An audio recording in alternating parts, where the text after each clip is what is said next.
Hello, good evening, everybody. So, we are doing Punjab PCS Mains Current Affairs. We started with the Science and Technology Current Affairs. इसमें हमारे 2-3 lecture हो चुके हैं and 3-4 more lectures are remaining. फिर हमारा science वाला चीज़ें cover हो जाएंगी.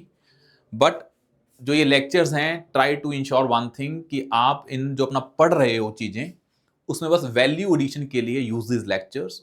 इसकी पीडीएफ वैसे भी अवेलेबल है on civil with Aakash Telegram channel पे. मैं पूरी कंपाइल कर रहा हूं ताकि सारे के सारे करंट अफेयर्स आपको एक ही फाइल में मिल जाएं.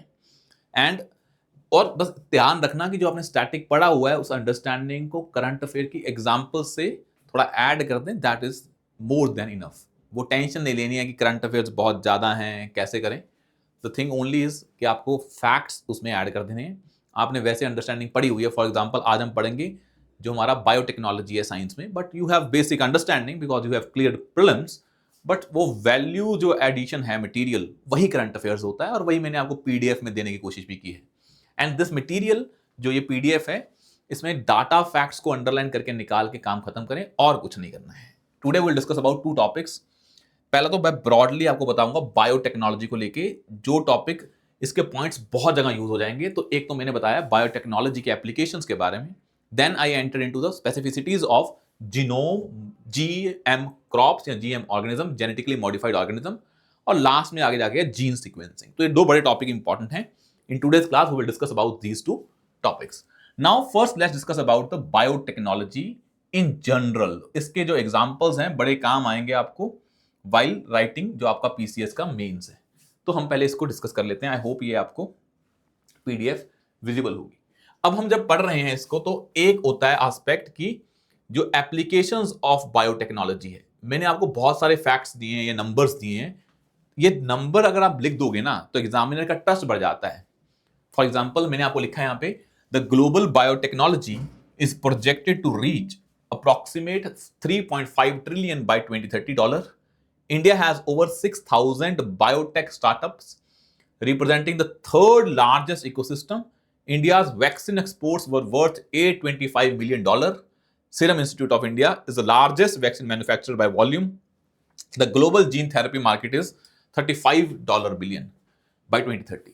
ये फैक्ट्स इसलिए इंपॉर्टेंट हैं कि आपके आंसर को और सब्सटैंटिव बना देते हैं. जब इंट्रोडक्शन लिखोगे तो बताओगे पहले कि बायोटेक्नोलॉजी का ये स्टेटस है and this is going to the future of biotechnology and these are the applications of biotechnology. अब बायोटेक्नोलॉजी की एप्लीकेशन हर जगह है, from agriculture to environment to health medicine to bioenergy to space and to synthetic biology. I gave you examples in each of these aspects. पहला है environment को लेके, there is a one bio envirotech. There is a company by this name has developed toxicity order corrosion sulphides, TOCS, remission system for hydrogen sulfide reduction in municipal and industrial wastewater sewer. तो आपने biotechnology का use किया based on the understanding कि भाई कौन कौन से जो हमारी टॉक्सिसिटी ऑर्डर करोजन सल्फाइड्स हैं ये आपने बनाए. इससे क्या होगा, जो सल्फाइड की हाइड्रोजन सल्फाइड है जो municipal and industrial waste water में, वो कम हो जाएगा. And bioplastics could replace 90% of conventional plastics by 2050. तो जो हम एनवायरनमेंट के सेंस में बात कर रहे हैं, तो एक तो प्लास्टिक को लेके है, made by via biotechnology, bioplastic बना रहे हैं हम. वैसे प्लास्टिक नॉन बायोडिग्रेडेबल होते हैं, बायोप्लास्टिक्स थोड़े डिग्रेडेबल ज्यादा होंगे. तो प्लास्टिक वेस्ट जो बहुत ज्यादा है दुनिया में भी और इंडिया में भी, that will be reduced because of the use of biotechnology.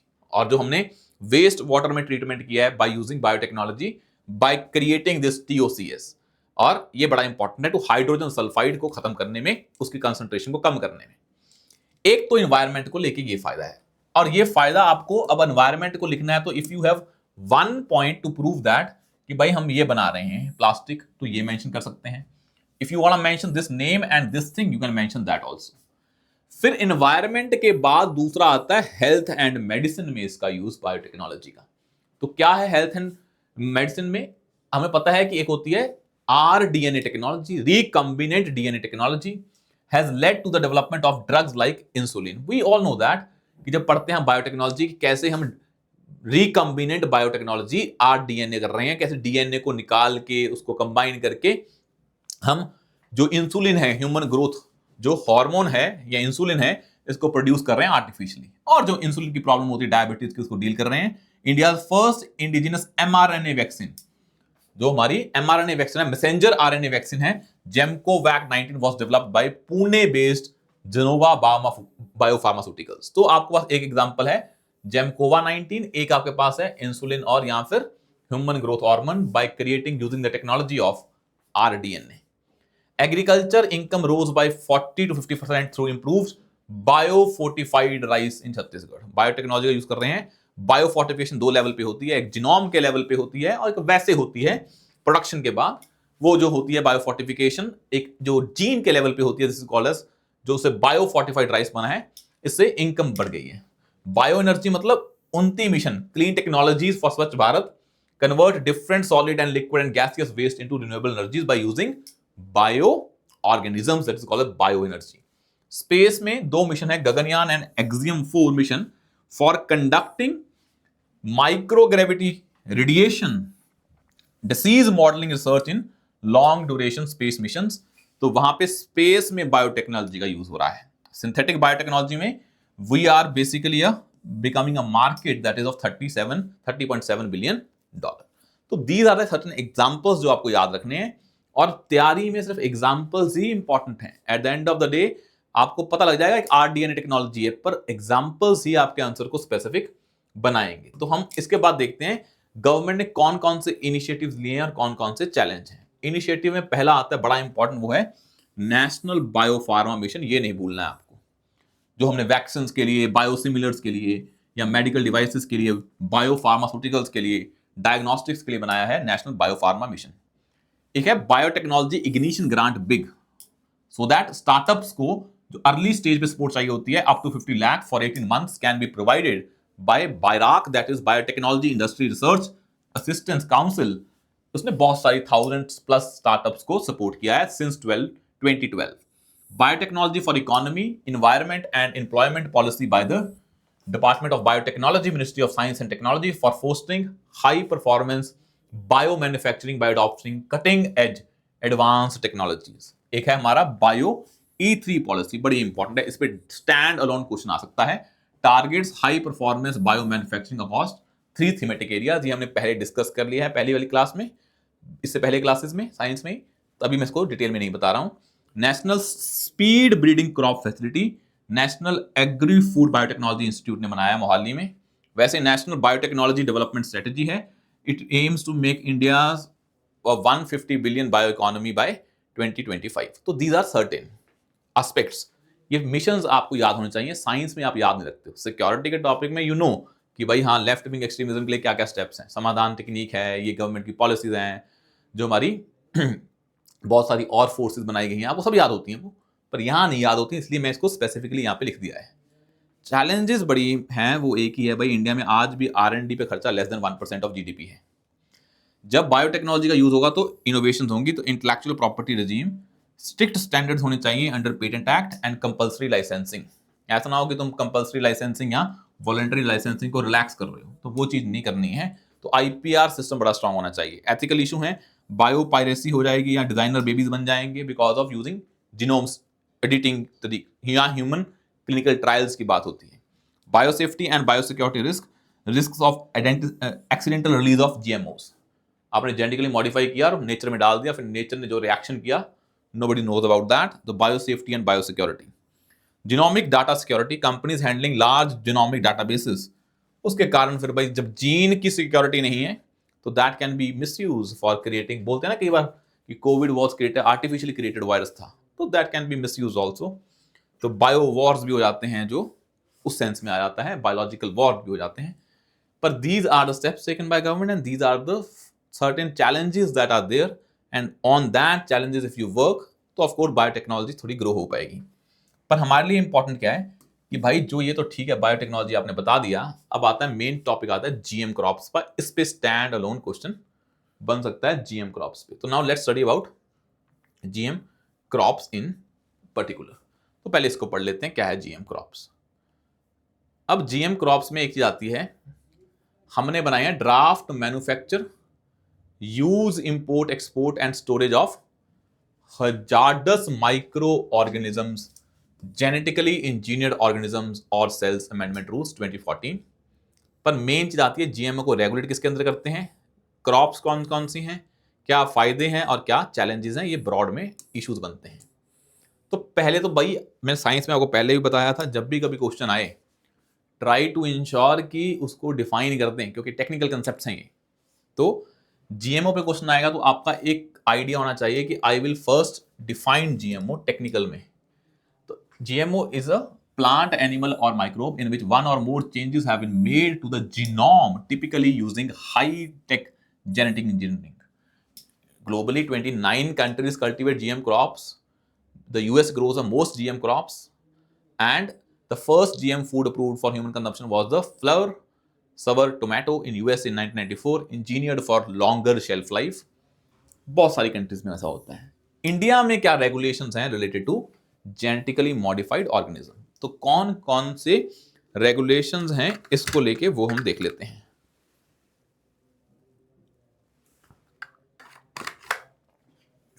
पहले तो एक एक्ट है इन्वायरमेंट प्रोटेक्शन एक्ट, एक एक्ट है इन्वायरमेंट प्रोटेक्शन एक्ट। उसके अंदर जीएम क्रॉप्स को रिलीज करने से इन्वायरमेंट पे इंपैक्ट ना हो, तो वहां पे जीएम्स को हैंडल करने में, उसके प्रोडक्ट्स को हैंडल करने में पूरे रूल्स हैं। जेनेटिकली इंजीनियरिंग अप्रेजल कमेटी है, जब हम कभी इसको रिलीज करना होता है कमर्शियल पर्पस के लिए जीएमओ को, तो ये पहले कमेटी उसकी स्टडी करती है कि उसके रिलीज से किसी चीज को इंपैक्ट तो नहीं होगा। एक है biological diversity act, to ensure जो बेनिफिट्स आ रहे हैं, भाई हमारे पास बहुत सारी लोकल कम्युनिटीज हैं, ट्राइबल कम्युनिटीज हैं, उनके पास बहुत इंफॉर्मेशन है किसको लेके, नेचर को लेके, और नेचर में ही बायोलॉजिकल प्रोडक्ट्स हैं। If you are using that knowledge for your commercial purpose, then under this biological diversity act, it is the responsibility of that person, yeah, the company, yeah, individual, to share the benefits with the local communities, because these communities are there for the protection of that जो हमारी natural knowledge है, biological knowledge है। एक है codex alimentarius commission है, codex commission है, इसका काम है responsible for developing international food codes. Cartagena protocol है, नेशनल जो हमारी कन्वेंशन ऑफ बायोलॉजिकल डाइवर्सिटी, उसमें कार्टेजिना प्रोटोकॉल है on biosafety, deals with the trans boundary movement of living modified organism. ऐसा नहीं है वहां से जीएम क्रॉप आई इंडिया में तो कौन सी जाएगी, कैसे रेगुलेट होगी, सारा चेक रखा जाता है। तो these are the steps at the level of India and the international level, and these international agreements are those agreements of which India is being a party to that. That's why I mentioned here कि भाई ये India में ये चीजें regulate करती हैं कि कैसे चीजें मूव होंगी। नेक्स्ट जो आता है जीएम क्रॉप्स इन इंडिया, इसको मत भूलना, सारे लिख देना, जाके बीटी कॉटन से स्टार्ट करना। बीटी कॉटन किसके लिए है, बेसिकली इन जो हमारी यील्ड बढ़ाने के लिए, ताकि पेस्टिसाइड का यूज कम हो जाए, पेस्ट अटैक कम हो जाए। नेचुरल बैक्टीरियस थ्रिंजेनेसिस खुद क्या निकलता है, जो अपना नेचुरल वो निकालता है मटेरियल, जिससे पेस्ट मर जाते हैं। और बीटी ब्रिंजल जो जेनेटिकल इंजीनियरिंग अप्राइजल कमेटी ने अप्रूव कर दी, पर लेटर फेस्ड मॉरेटोरियम, अभी वो रिलीज नहीं हुई है। बीटी ब्रिंजल भी है, वैसे जीएम मस्टर्ड भी है, ताकि उसका जो क्रॉस ब्रीडिंग है उसको बढ़ाने के लिए, क्रॉस ब्रीडिंग को रोकने के लिए, ताकि बाकी जो दूसरी ब्रीडिंग हो उससे प्रोडक्शन बढ़ जाए, यील्ड बढ़ जाए बाय 25 to 30%। और इंडिया का जो एडिबल ऑयल बाहर से लेके आते हैं 1.5 लाख करोड़ का, वो थोड़ा कम हो जाए। India imports approximate 60% of edible oils from the south east Asian countries, and GM mustard could reduce this dependency and will it remains not release for commercial cultivation. अभी नहीं हुई है, ये रिलीज नहीं हुई है, अभी तो एक ही है ऐसी, पर हो जाएंगी तो ऐसा हो जाएगा। गोल्डन राइस है जीएम क्रॉप, जहां पे beta carotene address vitamin A deficiency, तो ये बड़ा इंपॉर्टेंट है विटामिन ए की डेफिशिएंसी को कम करने के लिए। और ये हमारी हर्बिसाइड टॉलरेंट जीएम क्रॉप्स हैं for 47% of all GM crops globally. उनका मेन गोल यही है कि वो हर्बिसाइड टॉलरेंट है, तो जीएम क्रॉप्स हैं। जैसे हमारा HTBT कॉटन भी आ रहा है, वो भी हर्बिसाइड टॉलरेंट है, कि आप उसके हर्बिसाइड का यूज करने से उन पर इंपैक्ट ना पड़े। एक आता है चैलेंजेस में बड़े इंपॉर्टेंट हैं, कि जब ये आएगा तो मार्केट मोनोपोली हो जाएगी। GM crops will be developed by, बहुत रिसर्च चाहिए इसमें, तो मल्टीनेशनल कंपनीज होंगी, उनकी मोनोपोली होगी, फिर सीड्स और महंगे हो जाएंगे। तो issue related to seed sovereignty, social culture concept हैं, कि सोशल कल्चरल कंसर्न्स हैं, कि issues related to seed sovereignty impact on traditional farming practices. आज हम उगाते हैं, वहीं से सीड निकालते हैं, पर जो ये वाले सीड होते हैं वन टाइम यूज वाले होते हैं। इकोलॉजिकल कंसर्न हैं, BT corn potentially harms monarch butterflies feeding on जो हमारी बीटी कॉर्न से ये बायोलॉजिकल डाइवर्सिटी पे इम्पैक्ट हो रहा है, इन बटरफ्लाइज पे इम्पैक्ट हो रहा है। वही होता है कि कैसे उसको रिलीज करने से इन्वायरमेंट पे इम्पैक्ट होगा, वो पढ़ा जाता है, पर everything can not be predicted. तो यही जो एग्जाम्पल है ये शो करती है कि butterflies feeding on wild milk weed, उस पर इम्पैक्ट पड़ रहा है। एथिकल कंसर्न्स तो हैं ही हैं about inequitable access and benefits of GMO. Small and marginal farmer नहीं कर पाएंगे, लार्ज फार्मर करेंगे इसको, बिकॉज जीएम क्रॉप को उगाने के लिए बहुत ज़्यादा फर्टिलाइजर का यूज होता है। मार्केट मोनोपोली, बहुत सारा फर्टिलाइजर नहीं, बहुत सारा इनपुट कॉस्ट बहुत ज़्यादा है। डिपेंडिंग अपॉन, अगर बीटी कॉटन है तो वहाँ पे आप फर्टिलाइजर कम यूज़ करोगे, पेस्ट का अटैक कम होगा, बट इनपुट कॉस्ट बढ़ जाती है इन टर्म्स ऑफ आपका water supply and all those things. Market monopoly हो जाएगी बिकॉज ऑफ एमएनसी आ जाएंगे। Biodiversity loss because use of GM crops में leak GM proteins into soil harming beneficial microbes. वही होते हैं जो एडवर्सियल इंपैक्ट्स हो सकते हैं, जी आर द चैलेंजेस। और उसी के लिए हमने ये बॉडीज बनाई हुई है, पर ये बॉडी हर चीज प्रोडिक्ट नहीं कर पाती है। That's why I have given you certain issues and challenges associated with it. अब हम आगे बढ़ते हैं, जो इंपॉर्टेंट है topic, that topic is related to हमारा ये है, दैट इज जीन एडिटिंग। पर उससे पहले पढ़ेंगे जीन एडिटिंग से पहले gene sequencing. What is the importance of gene sequencing, इसके कारण क्या क्या चल रहा है दुनिया में, उसको देख लेते हैं। तो पहले जो जीन सीक्वेंसिंग है इसको समझें। ये काम क्या होता है इसका, जो भी हमारा बॉडी में जीनोम होता है वो प्रोटीन से बना हुआ है, ATGCU, depending upon by DNA या RNA है, और वही ये जुड़ के जो स्ट्रक्चर ATGC प्रोटीन जीन बनाते हैं, जीन से जीनोम बनता है, और कैसे जीन लिखा हुआ है उस जेनेटिकल मटेरियल की क्या सीक्वेंस है उसको डिटरमाइन करने के प्रोसेस को बोल देते हैं जीन सीक्वेंसिंग।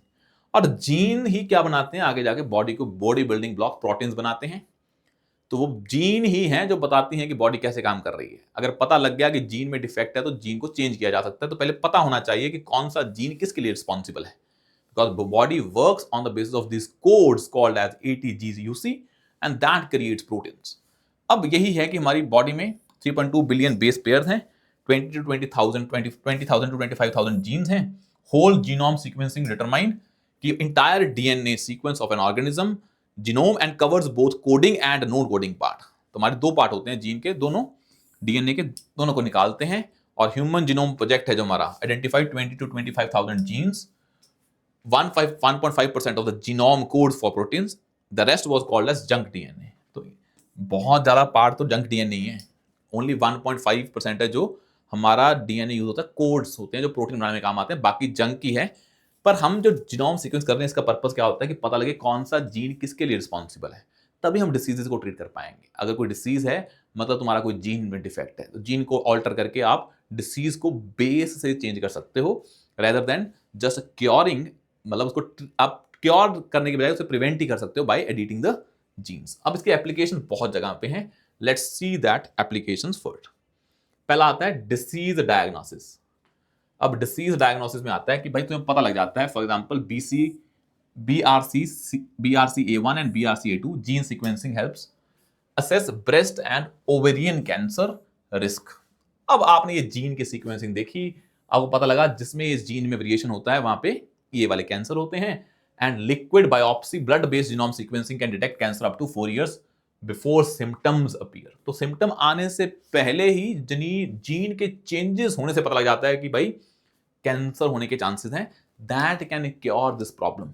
आया समझ में? This is disease diagnosis, it is important application of genome sequencing. Anthropology, पता लग जाता है भाई ह्यूमन कहाँ से जीन चेंज हो रहे हैं, यहाँ के जीन कैसे चेंज हुए, तो बता देते हैं कि हम कहाँ से आए हैं। ह्यूमन इंसेस्ट्री एंड माइग्रेशन पता लग जाता है। It's use in history and anthropology to understand what is the evolution of a human beings. Agriculture में आपने पहले बता दिया है कि जीन पता लगेंगे तभी आपने बीटी कॉटन बनाई। तो पहले देखा कि ये जीन ये काम करती है, आपने जीन में एडिटिंग की, अब वहां से क्या बनने लग गया आपके, ये कि डिसीज रेजिस्टेंस वाला काम स्टार्ट हो गया है। लाइव स्टॉक में unified genome chip design for genomic profiling and evaluation of Indian cattle breeds. Vaccine development में तो आप करते हैं during covid time, INSACOG to detect monitor emerging variants of the जो हमारे कोविड था, डेल्टा एंड ओमिक्रॉन, और वहां से पता लगा कि भाई ऐसे ऐसे वेरिएशन नहीं आ रही हैं, वायरस अपने आप को चेंज कर रहा है, and how to deal with that. तो हमने वैक्सीन भी वैसे बेसिस बनाई। वैक्सीन बनती है जब जीन के चेंजेस के बारे में पता लगे, और तभी वैक्सीन इफेक्टिव हो पाएंगी। इस वेरिएंट के लिए अलग वैक्सीन होगी, इसके लिए अलग, सेम नहीं हो सकती हैं। और तभी पता लगेगा जब पहले जीन के बारे में डिटेक्शन होगी, यहां पे ये एप्लीकेशंस ऑफ जीनोम सीक्वेंसिंग है, ये सारी एप्लीकेशंस हैं. Now let's see about initiatives. Now let's discuss about the initiatives taken by the at the India. कि इंडिया गवर्नमेंट ने कौन कौन से इनिशिएटिव लिए हैं. पहला है IndiGen programme. IndiGen programme, this program basically deals with indigen program basically deals with just give me a second. Indigen program basically deals with to undertake whole genome sequencing for thousands of individuals representing the diverse ethnic groups, ताकि हमें India का पूरा diverse genome पता लग जाए. India's 1000 genome project aims to sequence genomes of 1000 individuals from diverse Indian ethnic groups. वही है IndiGen programme. यहां एक और है Indian 1000 genomes project. One day one genome initiative to make microbial genomics data more accessible to researchers. ताकि इसका goal क्या है. One day one genome initiative is to make available the microbial genomics data more accessible to researcher, ताकि वो research कर पाए. ठीक है, ह्यूमन जीनोम प्रोजेक्ट. इसका गोल था कि द इंटायर ह्यूमन जीनोम को, डीएनए को, जीन्स को, जिसका कॉस्ट था $2.7 बिलियन, 13 साल लगे. Today sequencing a genome cost $200 and takes hours. तो सीक्वेंस आज करने के लिए today sequencing genome cost $200 and takes hours.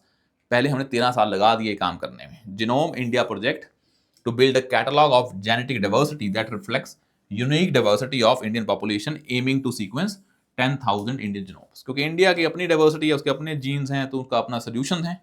International HapMap project to identify genetic links to diseases, aids in diagnostic and tool development. ये international HapMap project है. पर ये gene sequencing तो बहुत सारे प्रोजेक्ट्स हैं, चाहे वो इंडिया इंडिजन प्रोग्राम हो, ह्यूमन जीनोम प्रोजेक्ट हो, वन डे वन जीनोम हो, जीनोम इंडिया प्रोजेक्ट हो, इंटरनेशनल HapMap प्रोजेक्ट हो. पर more important is what are the challenges in this process, वो हमें समझने हैं. तो क्या चैलेंजेस हैं सर. पहला तो सर प्राइवेसी. जब भी डाटा आया, अगर जेनेटिक डाटा पता लग गया तो हिस्ट्री पता लग गई, तो you can make misuse that data. वो आपको नहीं करना है. डाटा एक्यूरेसी में sir sequencing technologies still grapple with errors. Long read sequencing, तो एक्यूरेसी गलत होगी, सारा काम खराब हो जाएगा. लैक ऑफ रेगुलेटरी फ्रेमवर्क, कोई ऐसे स्टैंडर्ड्स नहीं है जिसको ध्यान में रख के करना है, तो मिसयूज ऑफ डाटा हो सकता है. डाटा स्टोरेज कहाँ रखेंगे. Each genome is about 200 GB. तो genome sequencing generates massive data, big data. Discrimination हो सकती है बेस्ड ऑन जेनेटिक इन्फॉर्मेशन, ताकि आप उनके health benefits such as insurance में आप बताएंगे अगर जीन ऐसे हैं तो हेल्थ इंश्योरेंस आपका ज़्यादा है. Market growth, the global genomics market is projected to reach 94 billion by 2030. Market growth है ये, और ये चैलेंजेस हैं. अब मेन चीज़ है कि भाई ये तो ठीक है, आपने कर ली जीनोम सीक्वेंसिंग, अब एडिटिंग कैसे करें. क्योंकि जीनोम सीक्वेंसिंग सिर्फ ये बताती है कि ये सीक्वेंस है, इस करने से ये होता है.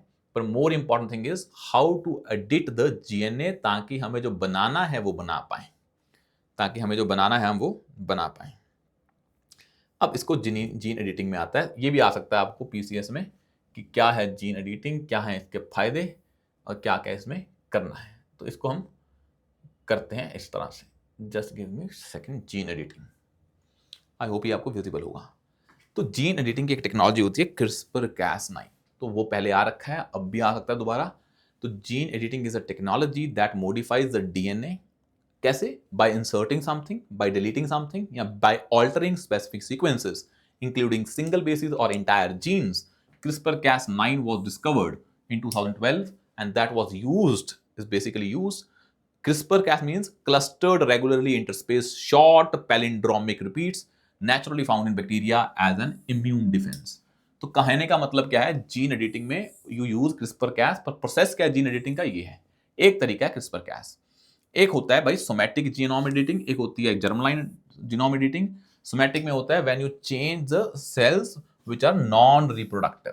स्किन में चेंज किया, लीवर में, किडनी में, तो आपकी आने वाली चीजों पे इंपैक्ट नहीं पड़ेगा. मतलब अगर आप जर्म लाइन पे चेंज करेंगे तो आने वाले वो रिप्रोडक्टिव सेल हैं, तो आने वाले हेरिटेबल जेनेटिक चेंजेस हो जाएंगे. बार बार जो आपकी आने वाली जनरेशन होगी उसमें भी चेंज आएगा.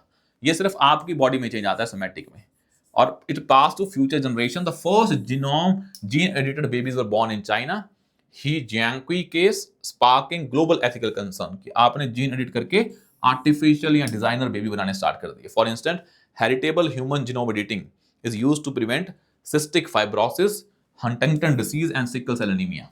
तो आप ये कर सकते हैं कि जो हमारा हेरिटेबल ह्यूमन जीनोम प्रोजेक्ट है, इसने यूज किया है ताकि ये जो प्रॉब्लम है सिस्टिक फाइब्रोसिस जो ब्रीदिंग को लेके होती है, Huntington disease and sickle cell anaemia, तो ये दोनों जर्म लाइन भी होते हैं, कुछ सोमैटिक भी होते हैं। जर्म लाइन का इंपैक्ट आने वाली जनरेशन पे भी पड़ता है, और सोमैटिक का ऐसा नहीं होता है, वो just for that generation only, for that person only. अब हम देखते हैं कि भाई,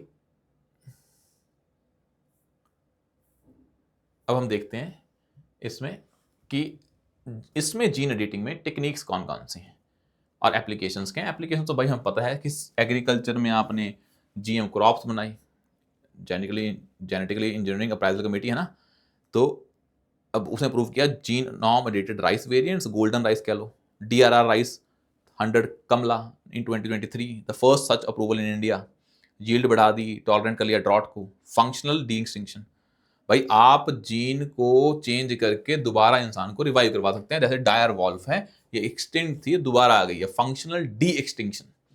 ह्यूमन इन्हांसमेंट कर सकते हैं भाई, like bionic limbs, glasses and exoskeletons. Material में स्पाइडर के स्किल को प्रोड्यूस कर सकते हैं, modified skill forms created steel stronger silk. आपने उसमें चेंज कर दिया, जैसे स्पाइडर से सिल्क बन रहा था, आपने उसके जीन को चेंज करके बड़ा स्ट्रॉन्ग सिल्क बनाना स्टार्ट कर दिया, स्टील स्ट्रॉन्गर सिल्क। थेरापेटिक्स में आपको पहले पता होना चाहिए, the first CRISPR based therapy Casgevy was approved by FDA for sickle cell disease. तो आप इन डिसीजेस को भी डील कर सकते हैं। स्पेस में of course NASA experiments with CRISPR Cas to assess DNA repair in microgravity for future long term missions. आप microgravity में DNA को रिपेयर कर रहे हैं, जीन एडिटिंग करके वहां पे आप ऐसे एक्सपेरिमेंट्स कर रहे हैं। एक DNA में एडिटिंग होती है, एक होती है RNA में एडिटिंग। अब जो RNA में एडिटिंग होती है, ये तो हमने देख लिया कैसे एप्लीकेशन है। तो टेक्निक्स कौन सी हैं? एक है zinc finger nucleases, ZFNs, zinc finger proteins plus Fok enzyme, ये यूज करते हैं टारगेट के लिए। इसके थ्रू बंदा पहुंचता है कि DNA को किसको चेंज करना है, फिर इसको फोकल एंजाइम से उसको चेंज भी कर देते हैं। एक होती है TALEN transcription activator link effector nucleases. TALE is a proteins जो टारगेट करते हैं और फोकल एंजाइम उसको कट करते हैं और बाद में नया जीन उसमें ऐड हो जाता है। क्रिस्पर कैस में क्या होता है, द गाइडिंग RNA मॉलिक्यूल्स होते हैं क्रिस्पर, और Cas9 is an enzyme that is used for cutting. Base editing होती है a refined CRISPR technique that can change a single DNA letter without cutting the double helix, reducing off target effects। पर DNA के दो होते हैं ना, ऐसे DNA में आपने देखा ना, ये दो होती हैं। तो DNA के एक ब्रांच में अगर आपको चेंज करना है तो you can do it by base editing, बाकी उस पर इंपैक्ट नहीं पड़ता है। प्राइम एडिटिंग होती है called a more precise find and replace of DNA, can correct 90% of known diseases causing mutations। ये प्राइम एडिटिंग है, ये बड़ा प्रिसाइज होता है, जिस आपको बेस को चेंज करना उसको फाइंड करके रिप्लेस कर देता है for DNA and is prime editing. Main याद करने हैं ZFNs, टैलेंस, क्रिस्पर कैस, ये लिख देंगे तब भी हो जाएगा। पेपर में आ सकता है what are the different techniques for gene editing. आपको नाम लिख के बता देना है कौन सा न्यूक्लियस है, कौन सा टारगेट है, कौन सा कटर है। वही होती है, जैसे आपको DNA को काटना भी है तो कटर के लिए कुछ और है, और वहां पहुंचने के लिए आपके पास टारगेटर है। और RNA एडिटिंग होती है भाई, अब the first successful clinical demonstration of RNA editing in humans was conducted in 2023. It is a process for that modifies genetic information on RNA sequences through insertion, deletion or substitution. Unlike DNA editing, RNA editing is reversible. Changes are temporary and do not alter the genome permanently. आपके gene में change नहीं आया है। RNA is used to go to DNA and then produce protein. आपने RNA में change किया, DNA में change नहीं किया, तो वो रिवर्सिबल चीजें हैं। आपने RNA चेंज किया, जब वो DNA पे गया तो उससे जो प्रोटीन बना वो अलग बना। That is basically RNA editing occurs naturally in the human body also. The brain has the highest rate of natural RNA editing, पर हम उसको आर्टिफिशियल भी कर सकते हैं। तो future of gene editing holds immense potential because of RNA and DNA editing. तो DNA में आप जीनोम ही चेंज कर देते हैं, RNA में आप जीनोम चेंज नहीं करते हैं। RNA जो जीनोम पे जाके अटैक होता है वो अलग टाइप के होते हैं, मैसेंजर RNA या tRNA, वो चेंज करके आप होने वाले जो प्रोटीन प्रोडक्शन है उसको चेंज कर सकते हैं।